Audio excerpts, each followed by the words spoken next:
Today's lab is on simple harmonic motion. We're going to be studying two things, springs and pendulum. So this video is part one. We will be studying the springs. So we're going to study the springs in two different methods. We're going to use what I call the force method, and the second one is simple harmonic motion, or oscillations. So let's get to the theory. So a spring is just a coil of wire, like this one right here. But that coil of wire, when applied a force to it, will extend, and when the force is released, it will spring back. It will go back to its equilibrium position. And so that's what I'm defining as the force method. So the force method is we have a spring with no forces on it, and it's at its equilibrium length. But then, when we apply a force to it like this weight, I'll apply a mass, which has weight mg, extends the spring. It now stretches the spring by a length delta x, and while it's hanging there in equilibrium, I have the force of the weight pulling down, and I have the force of the spring pulling back up. Now, the formula for the force on the spring is a spring constant measured in newtons per meter times the distance that the spring was stretched, which I'm calling delta x. So if I look at Newton's first law, the sum of the forces is equal to 0. And so the two forces I have are the spring force pointing up and the weight pointing down. So I have the spring force minus the weight should equal 0. And with a little bit of algebra, what we have is that the weight is equal to the spring constant times delta x. And our goal in this lab today is to measure that spring constant. So we're going to do this experiment. I have 3 sets of springs, and we will now hang weights off of them. And if I vary the mass, that'll vary delta x, and I can make a plot of the weight versus delta x, and that'll give me the spring constant. The second method is what I'm calling simple harmonic motion, is that when I have a spring and I put a mass on it, and then I pull that mass down and then release it, the spring will be pulled back upward by the spring force until it compresses the spring, which will then push the mass downward, and this thing will keep bobbing up and down, up and down, up and down, with a period which I'm calling t. Now, I'm not going to work it out, but the equation for the period for a spring with a spring constant and mass is hanging off of it is equal to 2 pi times the square root of the mass divided by the spring constant. So therefore, if we use different masses and we measure the period associated with those different masses bobbing up and down, we can extract the spring constant k. Actually, what we're going to do is make a plot of the period squared versus 4 times pi squared times the mass. And written that way, I'll let you work it out, you should be able to extract the spring constant when you fit a line to a graph of t squared versus 4 pi squared times m. Okay, so that's the theory behind it. And so now what I do is do the experiment. So first, I'm going to do each spring in turn. And so I'm going to start with spring 1, and then I'm going to add masses to it, measure the length of it, and then from there, we can analyze the data and extract the spring constant. So first, I have to measure the length of the spring when it's not being stretched out. So if I do that, if I measure it out, I would get 6.5 centimeters. So the length of spring 1 is 6.5 centimeters. So now what I'm going to do is I'm going to add 50 grams to it. And that's going to stretch out the spring. And so now what I'll do is I'll measure this stretched out length. And when I measure this stretched out length, I get 16.1 centimeters. So now to get the delta x, I've got to take 16.1 and subtract off the 6.5. but I'll let you do that in your analysis. Okay, so now I'll add another 50 grams. So now I've got 100 grams stretching out this spring. And if I measure the length of it, I get an extended length of 26 centimeters. So let's add another 50 grams. So now we're up to 150 grams. And 150 grams stretched out has a spring length of 36 centimeters. So 36 centimeters. Okay, so let's add one more mass to it. And so now we're up to a total of 200 grams. And so now I have the 200 grams. And if I measure out the extension, I see that's about 46 centimeters. Okay, so I will show all these results at the end of the video. Okay, so let me do the other two springs now that we have the apparatus set up. And then I'll get to the oscillations a little bit later on. Okay, so let's go to spring number 2. So spring number 2. So here's spring number 2. And if I measure out the length of this spring has an equilibrium length of 8.2 centimeters. So now I'm going to put 100 grams, because this is a little bit stiffer spring. So I'm going to put 100 grams on it. And I'll now measure out the new length.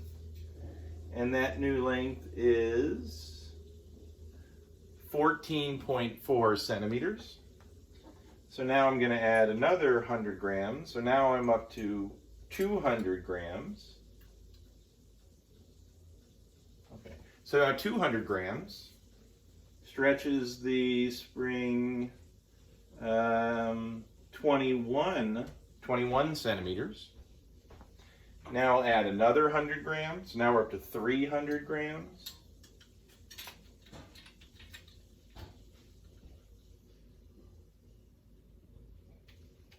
So 300 grams now stretches the spring 27.3 centimeters. So 400 grams on spring number 2 extends that spring 33.5 centimeters. Okay, so now let's move on to spring number 3.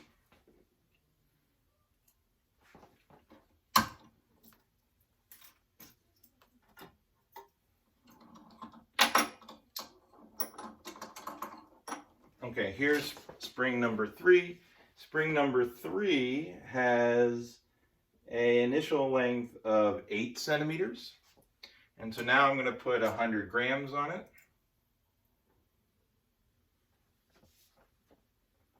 And when I put on 100 grams, it's now 12 centimeters. And if I raise it to 200 grams, 200 grams has a length of 15.6 centimeters. Okay, 300 grams. Okay, 300 grams has a length of 19.4 centimeters. And lastly, 400 grams. 400 grams has a length of, what is that? 23.3 centimeters. Okay, so that is all of our data for the first method. The first method of what I call the force method of applying a force, in this case the weight, and extending a spring by a certain length. So the next part is to measure it by oscillations. So I'm going to put different masses on the springs, and then I'm going to pull it down, and I'm going to let it bob up and down about 3 times, and then I'm going to measure the total time for 3 oscillations. So then the period will be that total time divided by 3. Okay, so let's give it a try. Let me turn on my clock. Okay, and let's start with spring number 1. So spring number 1, we'll start with 50 grams. And I'm just going to give it a little bit of oscillation. I don't want the thing to go crazy. So, go. Oh, let me try that again.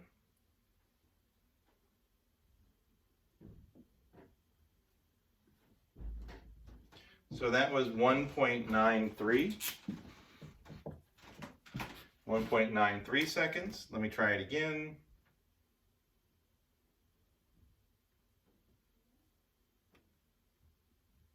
Let me try it again.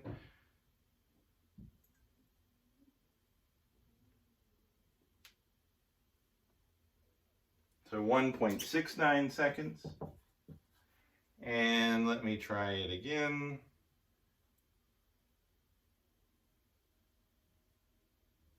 .86 seconds.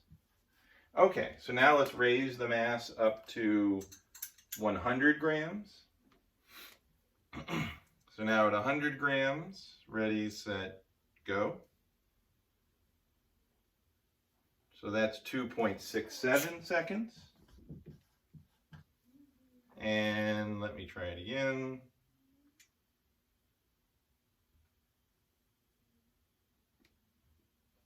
.74 seconds. So you notice I'm taking the data 3 times so we can average it together. Let me do it one more time. So 2.71 seconds.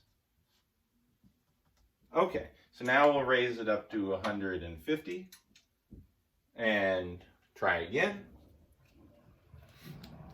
So, ready, set, go. So that was 2.95 seconds. So let me try it again.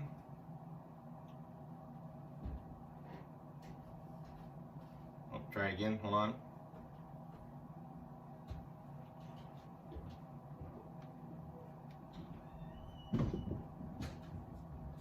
.06 seconds.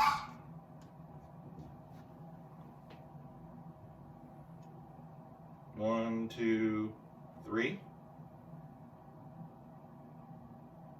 So 3.12 seconds. Okay, now let me raise it up to 200 grams. So this will be our last measurement for spring number 1. So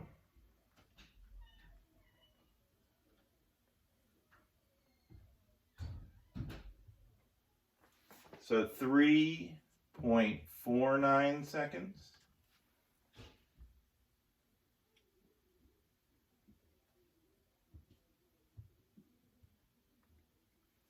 .45 seconds.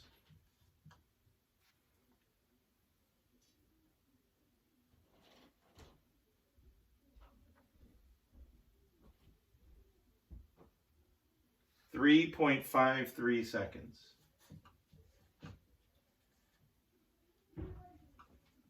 Okay, so we're done with spring number 1. So now let's move on to spring number 2. So we'll start with 100 grams.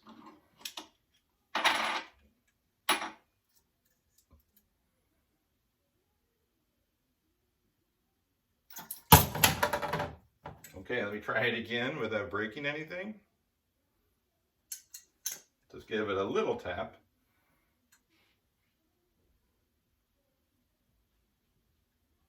So that was 1.43 seconds. Okay.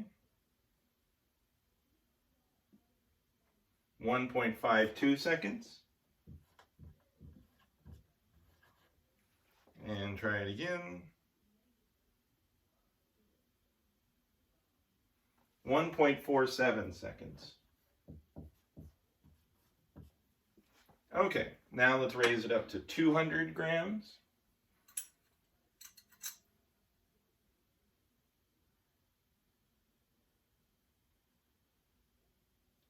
try it again.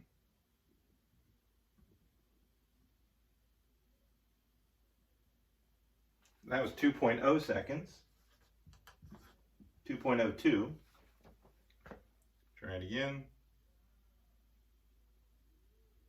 2.14.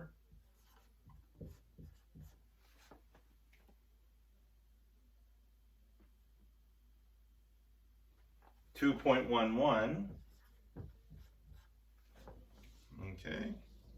So now let's raise it up to 300 grams. This should be a little bit easier. 2.52.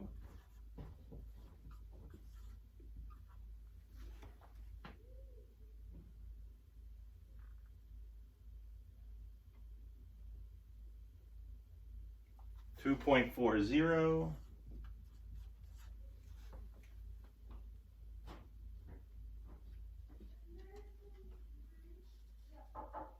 2.52 again. Okay. Okay, now let's raise it up to 400 grams.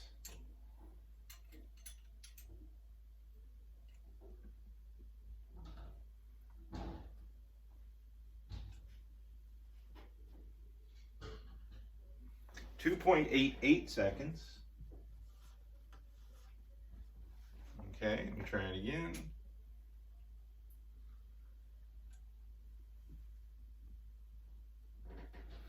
3.00 seconds. Try it one more time.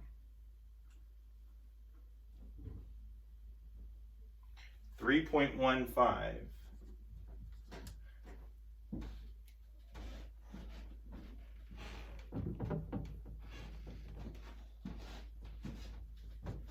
So let me try that first point again.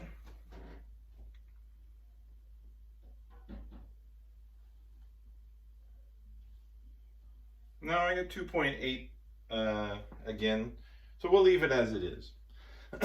Okay, last but not least, we're going to move on to spring number 3.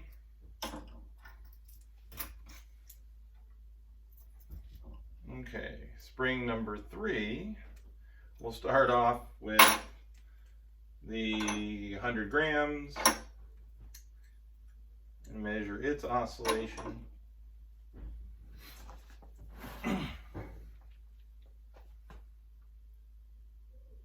Mark, get set, go. 1.24 seconds.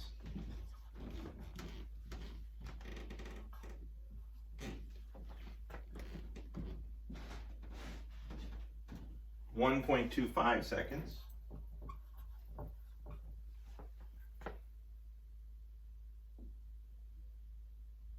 1.25 seconds. Okay, so now let's move on to 200 grams.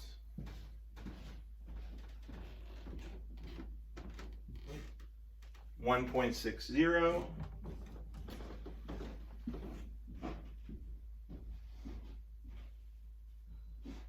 1.52. And 1.63. Okay, now we'll move to 300 grams on spring number 3.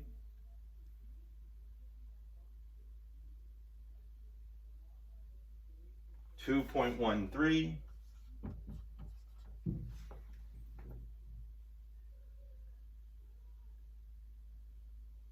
2.14.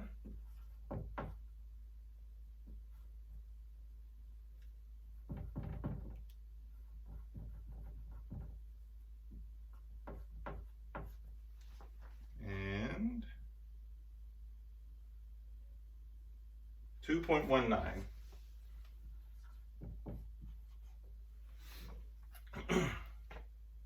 And last but not least, 400 grams on spring number 3.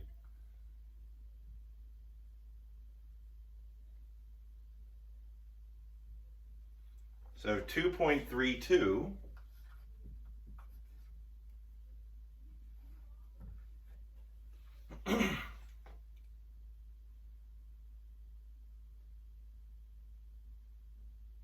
2.35, and last 2.27. Okay, so that's all of our data for our springs. Let me clean up a few.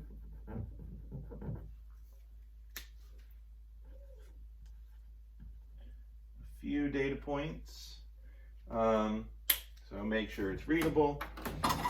Okay, so to review, what we have is, for the force measurement, what we have is we have our 3 springs, and I've written on them X is their length of the spring when they're when there's no force applied to it, and then the mass and the length it was stretched to. So remember, to get delta X, you have to take the length that it was stretched to, what I'm calling X prime, and subtract off the X. Now for measurement number 2, there's a lot of data there. So hopefully it's readable. But now I did this with oscillations. So what I have here is the tables for spring number 1, for spring number 1, spring number 2, and spring number 3. And I've measured 3 times, so you need to average those times for each mass. And then when you do that, divide that average time by 3, and that will give you the average period for the spring's oscillation for every single mass.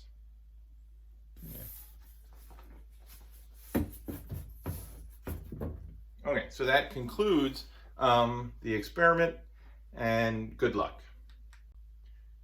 This is part 2 on our lab on simple harmonic motion.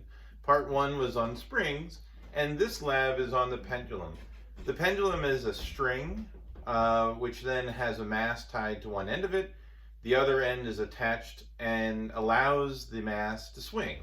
And so here is my string, if you can see it, and here's my mass. If I pull the mass back, it'll swing back and forth in periodic motion. So it essentially oscillates back and forth. It has a maximum position. It swings through, goes to another maximum position, swings back to where it started from. So the time it takes for this mass to oscillate from its current position and then back to where it was again is called the period.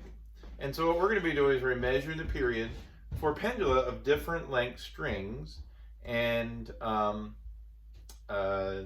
using the same mass. So let me look at the theory. Theory is not very complicated, or I should say I haven't really worked out too much of it. So essentially we have the pendulum, and this pendulum is going to be my mass on a string, and I pull it back and let it go, and it swings out, goes through the middle point, swings back up, and then repeats the process. So the mass essentially swings back and forth, back and forth. So I said before, the period is the time it takes for it to go from its starting position all the way out and then swing back to its starting position. And so that period formula is given by 2 pi times the square root of the length divided by g, the acceleration due to gravity. So in this case, since I'm doing it on Earth, the acceleration due to gravity will be 9.81 meters per second squared. If I then invert the equation, I have the length is equal to g times the period squared divided by 4 pi squared. So this looks like a nice linear equation. So if I use different lengths, I should get different periods. And if I plot the length versus what's in the parentheses, it should form a line. When I fit that to a linear trend line, the slope should be g. And that's exactly what we're going to do. We're going to take one mass, 200 grams, and we're going to attach it to 4 different strings, measure the period of the swing for the 4 different string lengths, and then from that extract the acceleration due to gravity, g. So you notice I'm only using one mass because that equation for the period only depends on length and g. And so it doesn't depend on the mass. So we don't have to test the mass dependence of our equation. So I'm going to use 4 different length strings. I'm going to use 1/4 of a meter, 1/2 a meter, 3/4 of a meter, and 1 meter in length. Now I'm going to measure the period 3 times. So you have to take an average. And actually, to get a more accurate measurement of the period, I'm going to let the pendulum swing for 3 oscillations and measure the total time. So essentially, to get the period, I'll have to take that total time of 3 oscillations and divide by 3. All right, so let's get started. So I'm going to start with the 1/4 of a meter, so 0.25 meters.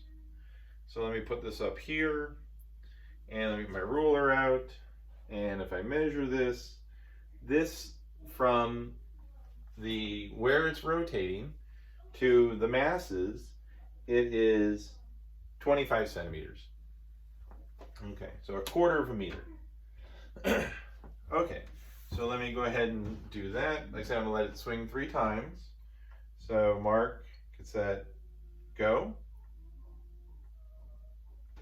Okay, so for first measurement, I got 2.66 seconds. So let me do it again.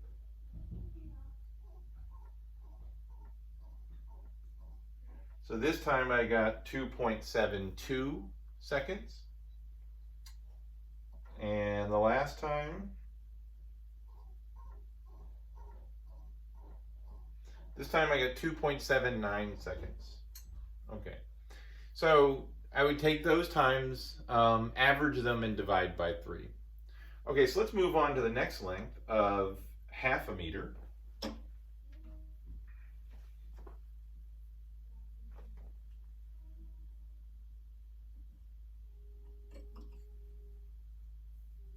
Okay, so let me measure out the length of this, which should be 1/2 a meter, a little bit longer.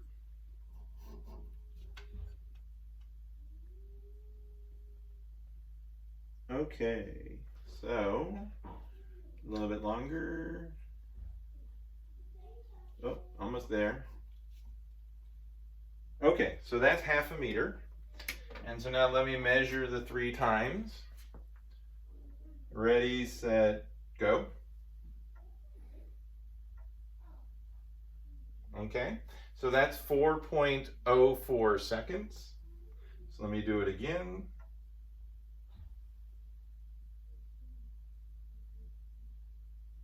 Okay, that's 4.13 seconds.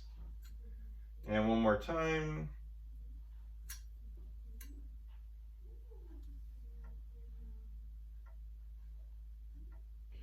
4.14 seconds. Okay, so those are my times for 1/2 a meter. Let's move on now to 1/4 of a meter. I'm sorry, 3/4. 3/4 of a meter.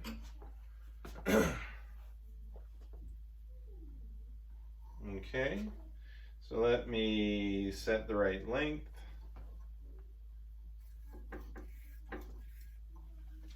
So let me measure it out to, there you go, 75 centimeters.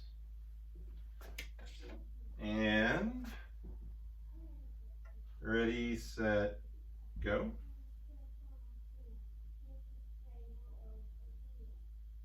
Okay, so I got 5.01 seconds. So let's do it again.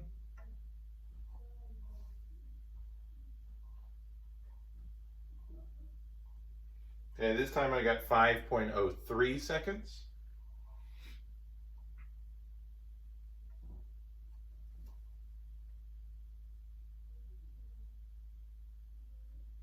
Okay, this time I got 4.97 seconds. Okay, so now let's do last but not least, which is 1 full meter. A little bit more.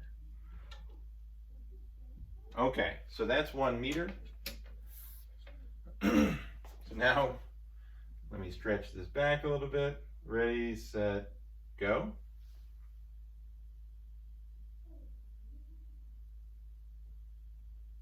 Okay, that was 5.54 seconds. Let me try it again.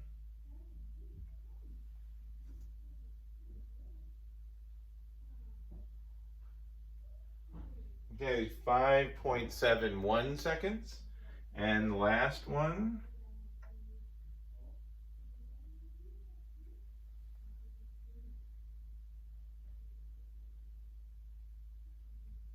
Okay, 5.57 seconds.